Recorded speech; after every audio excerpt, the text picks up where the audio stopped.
Hey, good evening, everybody. This is Alita Spire. I'm one of the NMDs on the Heat team. Every Tuesday night, we have amazing guests, and tonight is no exception. We have somebody that you're going to absolutely love, love, love to hear. Boy, after being an Olympian and ending his professional athletic career, ambition drove him to Wall Street, if you can believe that. And he made money, lost money, built character, and he had in just so many crazy experiences. I can't wait till he shares them all with you. In 2005, he partnered with his wife in one of the largest health food companies in the world, launched his own health food agency. So I don't want to even take up any more time because I know he's going to say a lot about what he did and where he went. But I would like you guys to meet Jeff Olsen. He's a two-time Olympian, a three-time national champion, and a Pan American gold medalist. His TED Talks have inspired thousands. He's a sought-after trainer and a mentor on human performance. He lives in Denver and is building a home in beautiful Bozeman, Montana. So to no avail, I would like to introduce Jeff Olsen. So Jeff. Wow. Hello. Good evening, everyone. Thank you. Thank you for the invitation to share my story tonight. Probably want to spot out. There we go. I don't know if everybody can mute themselves. That'd be great. Jeff, what I'm going to do is mute everybody at one time, and then you just unmute yourself. That will be the best thing to do. So give me 1 second to do that. Okay. That's not it. Okay. We're done. All right. So can you hear me? Yeah. All right. All right. Well, Alita, if you want to hop off and get your mic on, you can ask me some questions. But I think, maybe I'll just start out. First of all, thank you I'm humbled that you would consider me, in the mix here in terms of wanting me to contribute to your adventures out there. Look, I'm a dad on a mission. I married up. That's why I'm in front of you today. And, we have been blessed with this, as I call it, owning a health food agency. That's my language. I can share some of that a little bit later. But, it's been a true blessing. And so I think for those of us that have been in the business a while, our job now, we have a responsibility to pay this thing forward. So, I guess, as Alita mentioned, just kind of the quick story, and then we could maybe get into some more Q&A. I think if I can be of value to you, if you've got some questions around, athletics or people that are resistant around the business, or, maybe the business speak on how to talk about this business in a powerful way. I think, the world's looking for clarity, certainty, and energy. And the more, I think we need to get our game on. I just did a training and raised the standard of how we as a community, we as a tribe, a culture, we are up to something for sure. But I think we're leaving a lot of business on the table. Chris Cotton and I have talked a lot about this. We've mastered prevention. And I think there's this whole other world that we've got some tools in the toolkit, and we can add value to the world of human performance, as I call it. But I translate that, into pregnancy. Pregnancy is human performance. So my story, I was, I guess in my 20s and 30s, I was really transport for testosterone. I, chased gravity down the mountain as a downhill ski racer. That's pretty high testosterone. Then I did what alpha males are supposed to do and go chase money on Wall Street.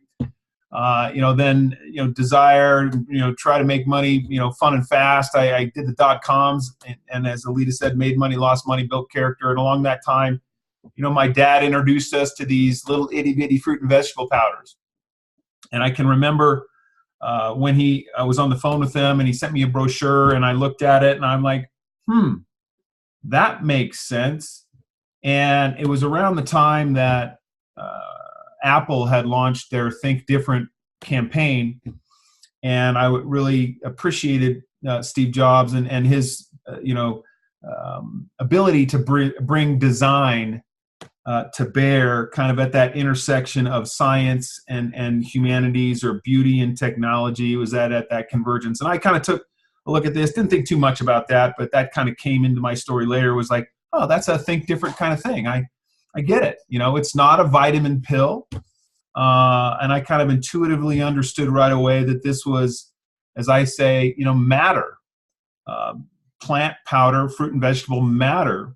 And that mattered. And, you know, matter matters, as I say. And I took it immediately to my magna summa cum laude Ivy League nutritionist, double degree wife. And she, of course, poo-pooed it. So enter the concept of third-party validation. She had to hear about it from someone else. So multiple exposures and keep triangulating this information, because I occurred to her with a filter. And that filter was, you know, why should I listen to you? You know, you're a knucklehead. You're a bad, you know, at the time I was, you know, pretty typical guy. I had to eat a lot of food as an athlete. When I retired, I ate less food. On a scale of 1 to 10, I was a 7.5, 8. You know, I eat better, way better now than I did back then. But so the long story short there is a year later, she did her homework and she did it on her time, and she buys the groceries. So she determined that it was the real deal. And it's, you know, a 17-year joke. I told you so. But she's I told you so on the business, because as we launched just as happy customers and got into that Juice Plus habit, I call it my hygienic health food. I really consider it like, you know, in the same category as toothpaste, which, if you think about it from a business standpoint, is very rarefied air. That's a very tiny bullseye to get into a daily hygiene. And that's good business. It's residual income, you know, obviously. But we became happy customers, and shortly thereafter, you know, she decided that, well, she went to a conference. Number one, she went to a national conference because it was in San Diego, and one of her high school best friends lived in San Diego, and she thought she was going to take a fun girls' weekend and just maybe catch a couple meetings. But she ended up really kind of being immersed and captivated with this community and this conversation, and came back and she said, you know, honey, I think I'm going to do this as a business. And at the time I was working in the .coms. And, you know, I said, you know, I'm happy for you, honey. That's great. You know, and maybe in the back of my head, you go girl, kind of patronizingly. I couldn't see it as a man's gig. I couldn't see it as a way to provide for my family. I have 3 daughters, and, you know, they're pretty typical guy responses. But I understood it as a customer, as a consumer. It makes sense for me. But I had some intellectual ignorance around the business. I also had some ego, which is maybe, my acronym is, it excludes great opportunity. And I had some of that, you know, a lot of that. But, you know, I don't know if you want me to unpackage my business story now, Alita, if you have some more questions on the product, or you tell me. Why don't we head back to what you were doing as an athlete, and one of the big qualities that you had to have was persistence. And I'm sure it wasn't always easy, and how that kind of mirrors what we need to do and what we're doing right now, and then how you transitioned into the .com, and then why in the world would you embrace a $50 franchise, and how your ego didn't or does play in that, you know, pretty much you know, just your transition through all of it. Yeah. So I guess perseverance-wise, look, I loved what I did. I mean, sport's pretty easy, right? Like, it's pretty easy to have fun at sport. And I was, you know, I had a relentless desire, burning fire inside of me to pursue sport. Pretty easy because it's fun. You know, but as I shared with you earlier today, I had a joy found in effort. I mean, I loved the grind. I loved the hustle. I loved the work. I loved training hard. I loved it all. I loved the game. And so a wise mentor once told me, you know, inspiration is for amateurs. And that's kind of set with me over the years. And look, we're all amateurs. We all need inspiration. But there's an underlying professionalism of what we do. I mean, I'm inspired every time I get with you all in a group setting, usually at experiential live events, right? But as a professional athlete, you know, as a professional in anything, when the dust settles and there's no inspiration around, the professionals, you know, they keep on keeping on. They keep doing the work because there's an inherent joy found in effort is the best way I can describe it. That kind of comes out of the Olympic charter, a joy found in effort. So I've always tried to apply that to my life. If that's not present in what I'm doing, that's probably a pretty good sign to check myself or check what it is that I'm doing. And you want to try to find that alignment. So, after I retired, I tried to apply a joy found in effort in the money business. That lasted a while, and I realized, that was not for me. Then I tried to apply it in the .com tech world, and the experience I had there was, at that time we were on Juice Plus. My wife had launched it as a business. She was heading to, I think, Nashville for a conference, and I played sick from my technology company and went to her to Nashville and was her date. And I think that's kind of the one thing I did right. I was supportive, and I was her date at events. And that began to sort of curate and steward, and as I say, marinate in me over the years. And that's a conversation I can share with you here in a moment. But when it gets back to kind of athletics and the perseverance, or whatever you want to call it, we've been given a gift. This is pretty good work, as Mr. Burdick says. You want to talk about work? Hanging sheetrock is work. This is kind of a blessing. So this is good work. It's fun work. I have joy found in effort in it, and it allows you to keep on keeping on when the inspiration is not there. So I don't know if that makes sense, and I don't know if I answered your question, but are you still there? Absolutely. It did answer my question. I think that is, we always have to check ourselves, don't we, to see if we have that joy. And sometimes it doesn't always equate with the amount that we get paid, but yet what are we doing on an everyday basis? I'm sure you've had lots of life experiences as you guys grew your business towards national marketing director, and then you, I guess, in your own right, getting there also, that you have had lots of experiences with. Well, yeah, I'll give you an example of an experience that we just had. We had a colleague in this business. We're not attached to them in any financial way. Joan Johns up in Canada. She asked Tony and I to come up to Saskatchewan and train for 3 years. We have zero business up there for 3, but she's just this bright personality, shiny, happy face. Every conference we'd see her, and she'd just keep asking, and pleasant persistence paid off, because I kind of came to Tony and said, we got to go. And we don't make any money. I spent 4 days up there, did a whole tour. And that's our community. That's our culture. We share collegially. But I will tell you, the level of fulfillment that I received through those 4 days was immeasurable. I mean, there's success and fulfillment. I mean, you hear Tony Robbins or Jeffrey Birdie talk about that distinction. It's a Tony Robbins distinction, success and fulfillment. And so we had incredible feedback and contribution and fulfillment from those 4 days. And that's meaningful, good work. Whether I was compensated or not is less of a point. But my business story on the Show Me the Money side, this business got my attention. And I think this is a timeless sort of truth. If you want, that significant other's attention, grow your paycheck. And that's ultimately what really kind of captivated me to say, okay, tell me more. The guy brain in me, if this is, the guy brain in me was saying back then, if this is so great,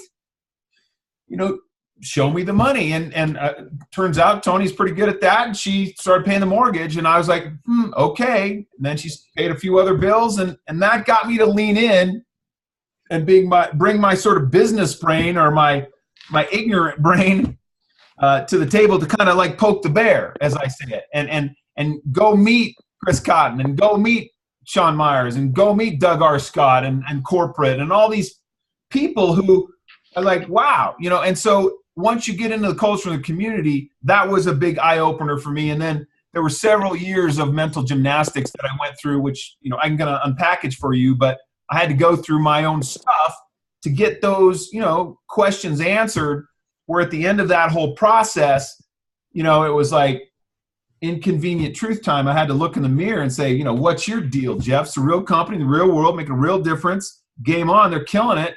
Like show up, bro. And so that was kind of that moment. And then there was ultimately, I think, probably the biggest lesson for me, or the hardest thing for me in this business, was to surrender ultimately to this tried and proven system. I came in with a lot of preconceived notions and really ignorant naive notions on what business was and how it worked, and I wanted to reinvent the wheel. And it's pretty common to see people come in and try to go outside this thing. And when someone sort of put it in my vernacular and shared with me that, Jeff, this is just aerodynamic, the synapse gap kind of, made the connection. And I was like, oh, aerodynamic. Oh, okay. And then I was sort of a student. I became a student of the tried and proven system. So was there ever a time where you wrestled within yourself, like, I don't know, let me just back off and do something else? Or were you totally embracive, like with your wife and, Yeah. Early on. So how we kind of came to a place where we were all in as a couple was she started having some success. I started attending events, and then my corporate gig, last job I ever had, I was in a situation where I was the number one salesman. Company bought us, public company, and they proceeded to sort of fire all of us and kind of come in with their own middle managers, and I got a pink slip. And it was a really defining experience for me because I had, on a handshake with the founder and CEO, as a 30-year-old kid, I was their number one sales guy, and I walked away with a pink slip and zero equity, and he walked away with about $30 million. And that was a character building, shall we say. But I said, never again am I going to work for anyone.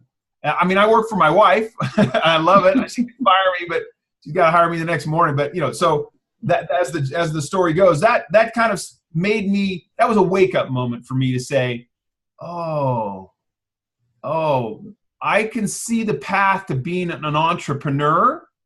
And, being an entrepreneur, you need a vehicle.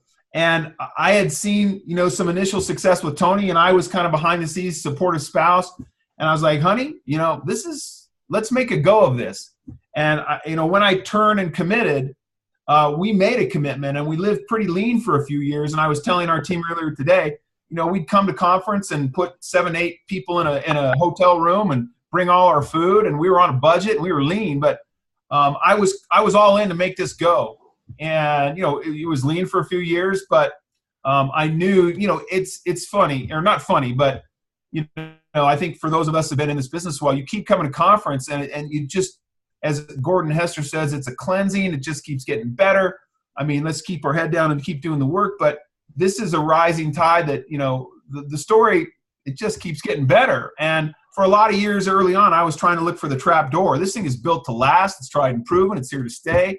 They're making generational decisions. And, 17 years ago, people were struggling to eat fruits and vegetables, and they're struggling 5 years ago and today and probably 5 years from now and 10, 20. So there's a lot of reasons why I've bet, my whole career on this, as many of you on this call have, and we're all in, man. You burned bridges.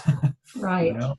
Right. So let's go back to you as an athlete. Do you feel like there's a lot of people probably on the call right now that probably have, gym owners, trainers, people like that. So what would be the best ways to approach them? Not so much as let's do this in your gym, but what would have gotten your attention if you were at the place you were at, say not in the Olympia, atmosphere, but like just somebody going to the gym every day? What would you recommend some of us to do with those particular kinds of people?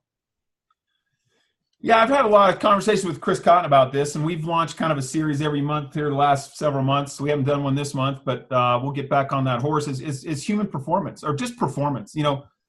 It's kind of the lens through which athletes kind of, if you can't deliver something to me that's going to help my performance, it's a bit irrelevant.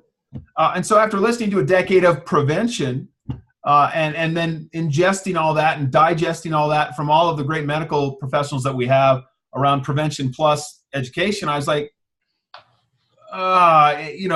there's a whole other world that's off the couch doing stuff, and how do you get that business? And so I began to kind of study what human performance meant, where it really happens, which is in recovery. And some lines that I use with athletes is, hey, I don't know if where does recovery sit on your critical path? If I can help you recover faster, if I can help you recover stronger, if I can help you recover quicker, faster, stronger, higher, recovery is a thing. And if I can help you recover faster, is that of value to you? And I think we have a big contribution to make to sports nutrition and fitness nutrition around what I call the recovery conversation, or the adaptive response. That gets a little more geeky, the adaptive response.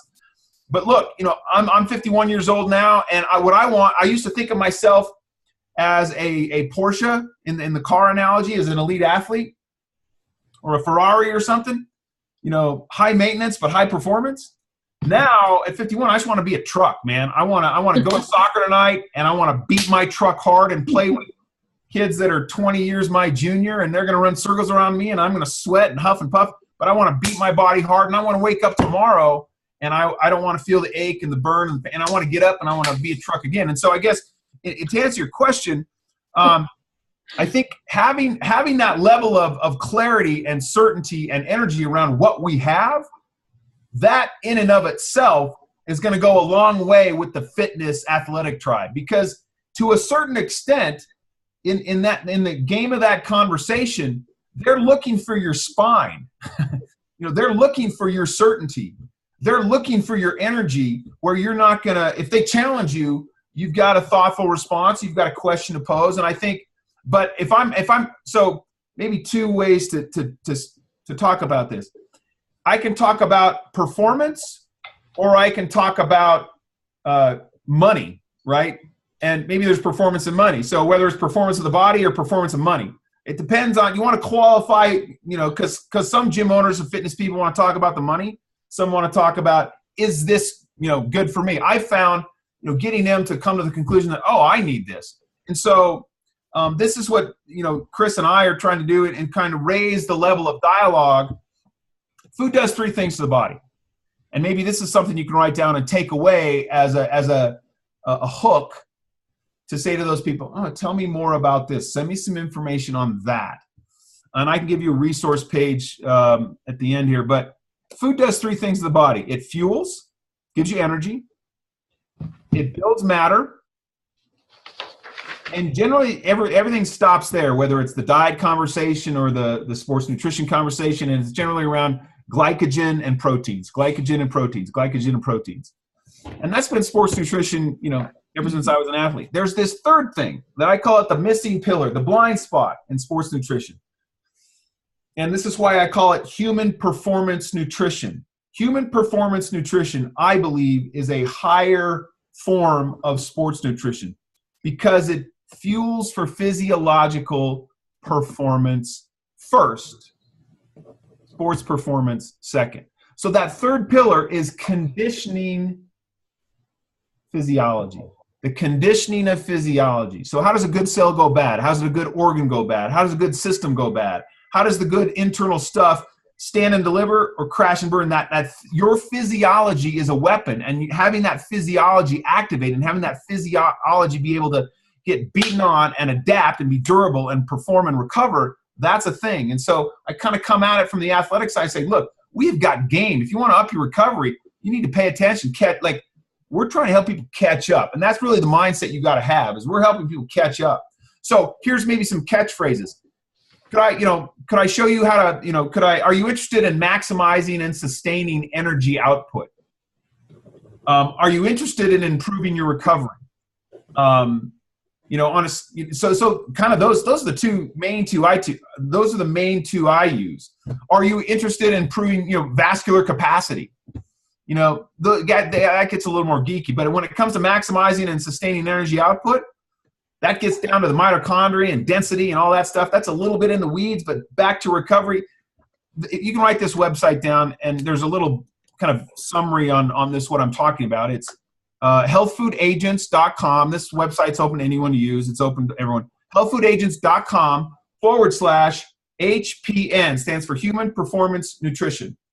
And kind of walk you through that third pillar, physiological conditioning, and the foods that impact physiological conditioning are the vitamins and minerals and enzymes and antioxidants and phytonutrients, the nutrient-dense foods, because all that biochemistry makes the body work. And that little page talks about that and brings it to life with a few videos. And I'm always happy to do 3-ways for those that are kind of stuck in the mud and need a third party to kind of smack them upside the head.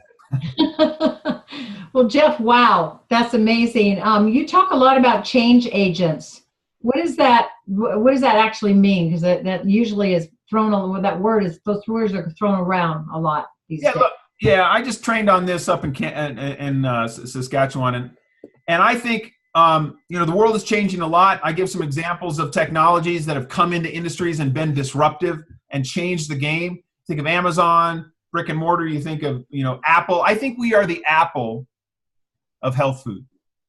I think we bring disruptive innovation to the health food space. 2 kinds of innovation: innovation that makes old things better, or innovation that makes new things, that makes old things obsolete. You think of Uber. I mean, completely disrupting the transportation industry.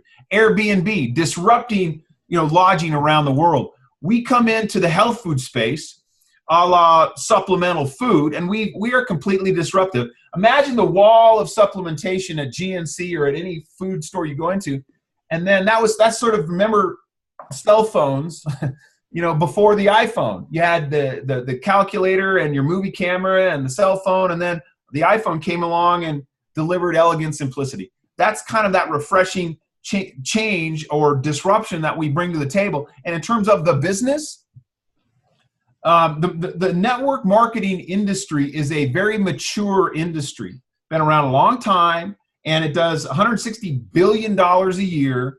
And how do we as an animal distinguish ourselves from the white noise of that? Dan Holtzman, in my mind, really has nailed it. Jay coined the term virtual franchise back in the 90s. And that's our trademark, like Juice Plus is our brand name. Virtual franchise is our brand name. But there is a category one step higher than that. Juice Plus, I say produce concentrates because it's a category. Like tissue paper is to Kleenex, like toothpaste is to Crest, produce concentrates, Juice Plus is to produce concentrates. And if I can talk around plant powders and produce concentrates, this is helping people's brain get a category. So the category that is above our name called a virtual franchise, Dan Holtzman has named it and claimed it as a network franchise. That is the way I describe our business now. When I heard him say that, I'm like, I've never heard that before. We can own that name. We can own that brand. We can own that category like produce concentrates.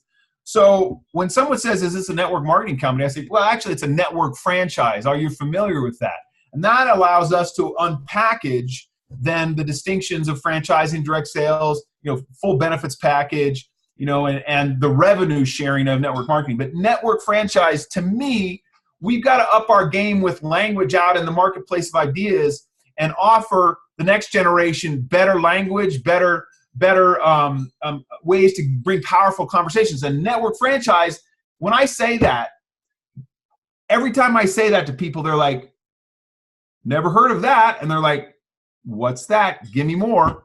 So we are, as Juice Plus is not a multivitamin and it is distinct and different, I believe the network franchise is not a traditional network marketing company and very distinct and different. So when I say change agent, I'm just talking about how are you going out into the world and adding value to the conversation, and in the end, using language, using your clarity and your certainty to say, cool, tell me more, cool, tell me more, because as we all know, we are a compounding effect, right? How many of you gone out in the marketplace and say, what do you do? And I say, well, I'm a distributor with Juice Plus. And then everyone just, like the person you're talking to just shuts down because they've heard of Juice Plus in the back of their brain. They think it's a multivitamin, game over, conversation over. So now when someone asks, this is how I answer the question. So, and I just use this on the plane. Say, this guy sitting next to me, so what do you do? And I said, I'm really blessed. My wife and I own a health food agency. And what did he say? He said, what's that? And I said, my wife started as a health food agent, kind of like a sports agent or a real estate agent about 17 years ago, retailing for one of the most successful health food companies in the world. And about a decade ago, my wife and I looked at each other and said, hey, you know what? Let's go build a health food agency. Now, not all real estate agents, spin off and go create their own boutique niche real estate agency, but the good ones do. The good ones see the extra value of creating a little enterprise, a boutique firm, where they're going to revenue share with other like-minded real estate agents. And so we're training our team to, and I can train a new rep in like a minute and a half how to talk about our business. When someone asks you what you do, say, I'm a health food agent. Because 9 times out of 10, they're going to say, what's that? And I say, well, you know, I'm aligned with one of the biggest health food companies in the world. And then I distinguish produce concentrates and plant powders, just kind of getting them into the conversation. And where 10 minutes later, I've got them thinking about concepts and ideas and categories. And when I do Introduce Plus, I come to them shoulder to shoulder instead of frontal. And they're like, oh, that's Juice Plus? And they have this sort of awakening. So that's the way we talk about our business on our team. When someone launches, they become a health food agent. And if you want to own a health food agency, not everyone does, but that's open and available for you to revenue share down the road if you want. So that's the way we talk about the business on our team.